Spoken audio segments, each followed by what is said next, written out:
Ellsworth Raymond Johnson nasceu em 31 de outubro de 1905 em Charleston, Carolina do Sul. Em um país que ainda não havia decidido se os negros eram cidadãos plenos ou meras presenças toleradas. A segregação não era apenas lei, era rotina, era silêncio imposto, era violência sempre à espreita. Desde cedo, Ellsworth aprendeu que o perigo chega sem aviso. Quando criança, testemunhou algo que jamais o abandonaria: o brutal assassinato de um homem negro próximo à sua família, linchado em plena luz do dia. Não houve julgamento, não houve defesa, apenas uma multidão decidindo que a vida de alguém não tinha valor. Aquela cena moldou irreversivelmente sua mente. Naquele dia, Ellsworth compreendeu uma verdade simples e cruel: quem não tem poder, não tem proteção. Pouco tempo depois, sua família tomou uma decisão definitiva. Ele seria enviado para Nova York, para o norte, para o Harlem.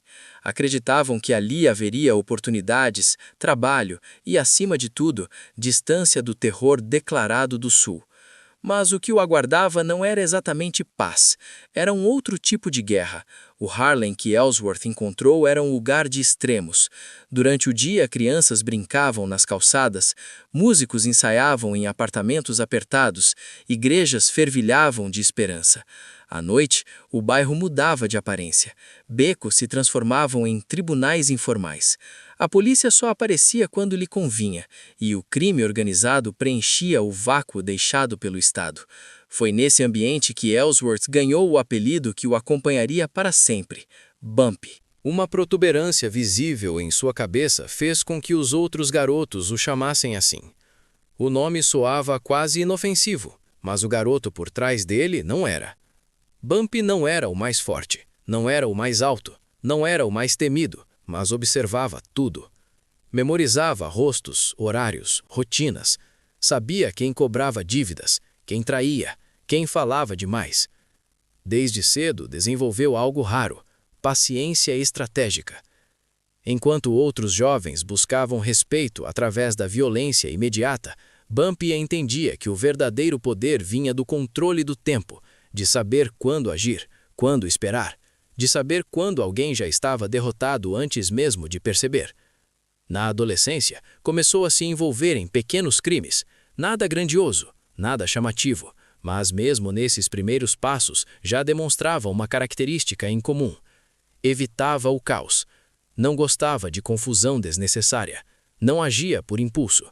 Para ele, cada ação precisava de um motivo claro e uma consequência calculada. Isso chamava a atenção.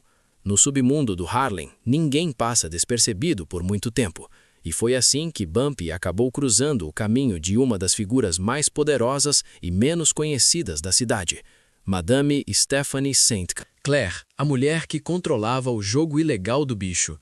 Para muitos moradores, aquele jogo era mais do que apenas apostas. Era uma forma de sobrevivência, um sistema financeiro paralelo em uma comunidade excluída dos bancos e da lei. Madame Sinclair não procurava por bandidos, ela procurava por inteligência, e viu isso em Bump imediatamente.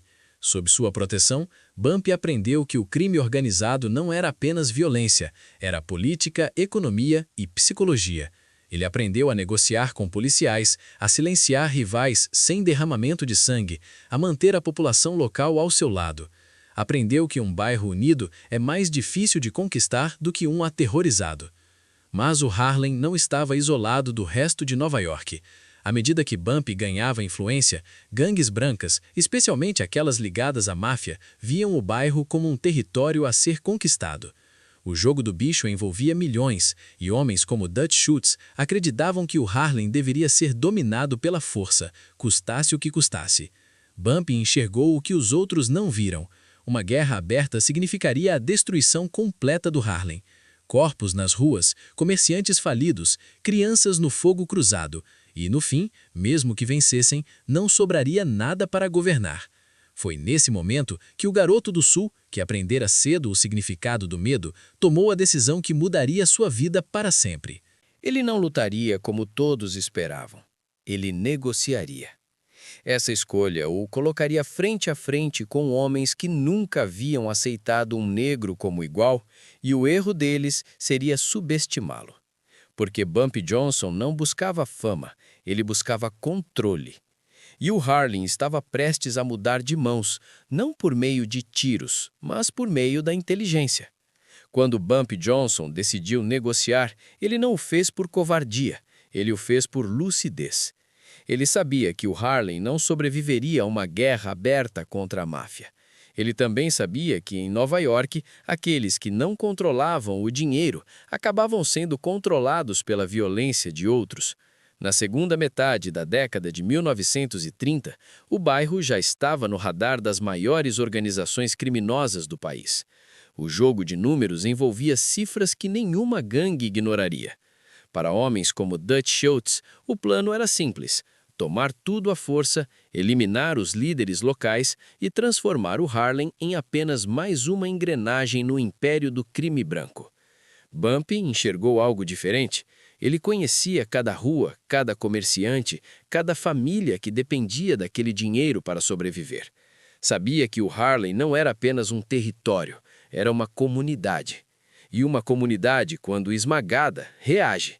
Mesmo que perca, deixa cicatrizes que duram gerações. Foi nesse contexto que Bumpy fez o impensável.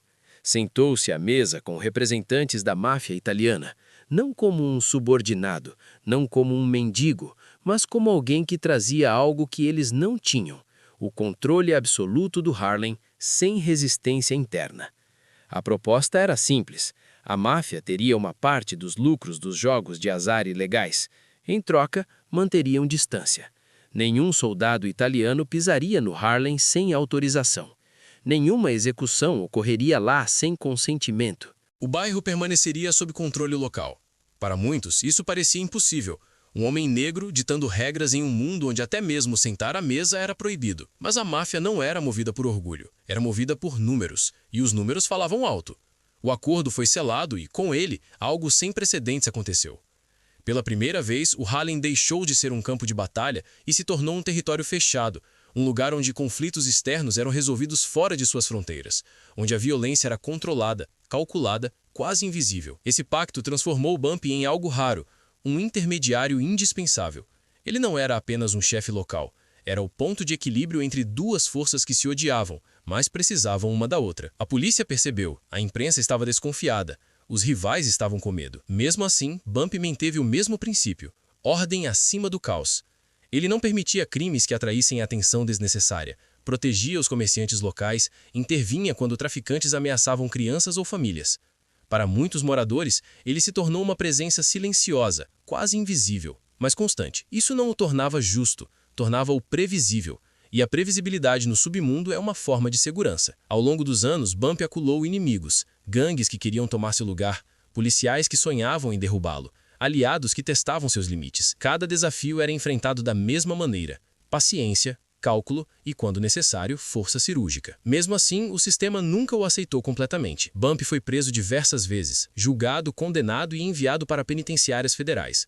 Em Alcatraz, conviveu com alguns dos criminosos mais perigosos do país. Mas mesmo atrás das grades, seu nome continuava a circular pelas ruas do Harlem. As regras que ele criou ainda se mantinham válidas. Seu poder não dependia da presença física, mas sim da estrutura. Quando saiu da prisão, não precisou reconquistar nada. O bairro o reconhecia. Na década de 1960, porém, o mundo começou a mudar mais rápido do que qualquer acordo criminoso poderia acompanhar. O movimento pelos direitos civis ganhou força. Novas vozes surgiram. A juventude não aceitava mais os mesmos grupos silenciosos do passado. Bumpy percebeu isso antes de muitos. Ele sabia que o Harlem que construíra estava se transformando, que o tipo de poder que exercera por décadas tinha prazo de validade. Mesmo assim, manteve-se firme até o fim. Não como um rei intocável, mas como um homem consciente de que sobrevivera a todos os outros que esperavam por ele. Quando morreu em 1968, não caiu em uma emboscada, não foi executado, não foi traído publicamente. Morreu sentado em silêncio no coração do Harlem. Seu legado não é simples, não é confortável nem heróico. É o retrato de um homem que navegou pela injustiça, pelo crime e pela sobrevivência em uma América que nunca lhe ofereceu escolhas fáceis. O Harlem mudou, o tempo passou, mas a história de Bumpy Johnson permanece como um lembrete perturbador. Quando o poder oficial falha, outros poderes tomam seu lugar e sempre cobram um preço.